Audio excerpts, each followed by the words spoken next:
Peter Thiel's Stanford students filed out of that 2012 classroom with notebooks full of ideas, and we have only covered half of them.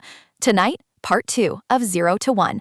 We pick up where the first conversation ended and walk the rest of the book. The last mover advantage, why success is not a lottery ticket, the power law, secrets, foundations, company culture, distribution, humans and machines, the clean tech crash, and the strange people who found great companies. 10 chapters, 1 idea.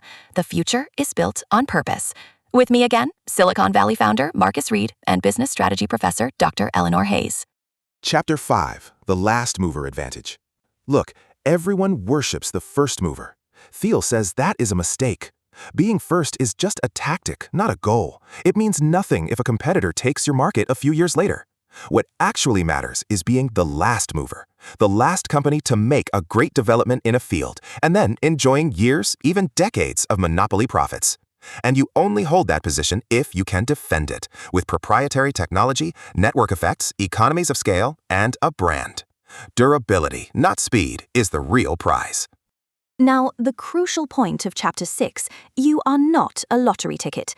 Thiel rejects the notion that success is luck.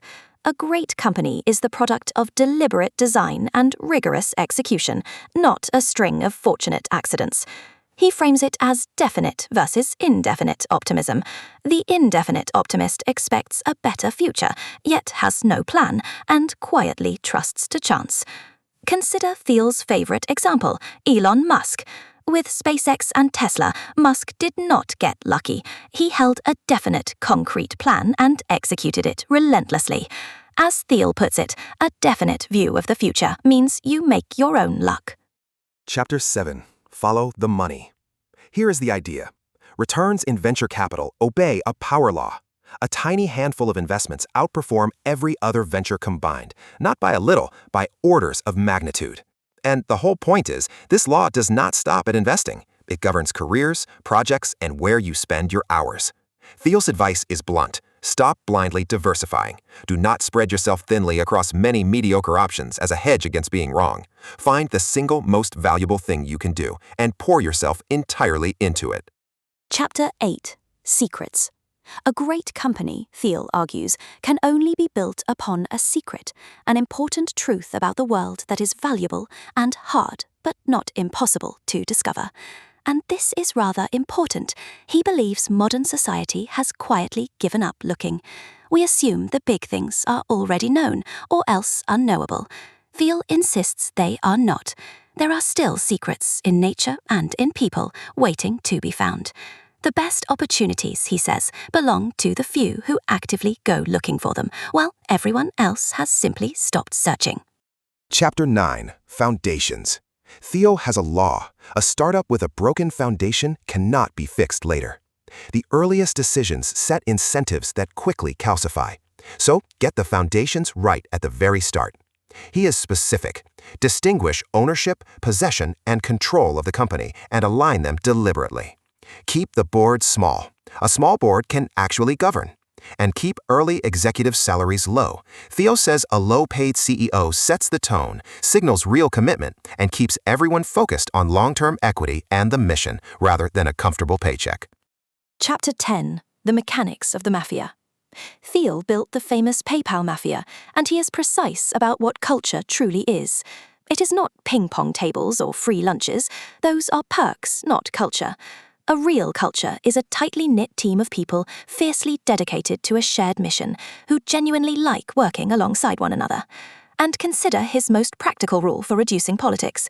Give every single person one clearly defined, uniquely specific responsibility. When roles do not overlap, there is far less to fight about, and internal conflict quietly fades. Chapter 11. If you build it, will they come? Here is what is radical about this for engineers. Engineers love to believe a brilliant product simply sells itself, that distribution is somehow beneath them. Thiel says that is a fatal conceit. A superior product does not magically find its customers. Distribution, sales, marketing, the channel is just as essential to survival as the technology itself. And he is precise. Match your method to your price. Big enterprise deals need real salespeople.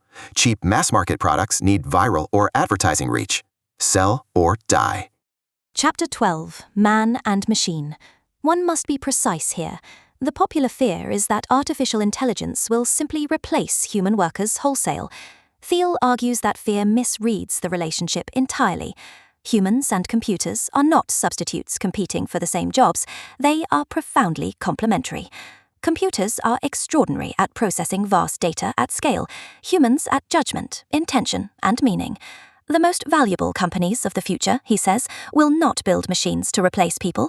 They will build technology that empowers people to do what only people can. Chapter 13, Seeing Green. Think about it this way. The clean tech bubble of the 2000s became a graveyard. Hundreds of companies failed, and Thiel says they failed because they could not answer 7 basic questions: engineering, timing, monopoly, team, distribution, durability, and secrets. They chased a vague macro trend, green is big, instead of building a real business. The lesson is sharp. A viable company needs a tenfold technological leap, and one specific small niche it can genuinely dominate. A trend is not a strategy. A market you can own is.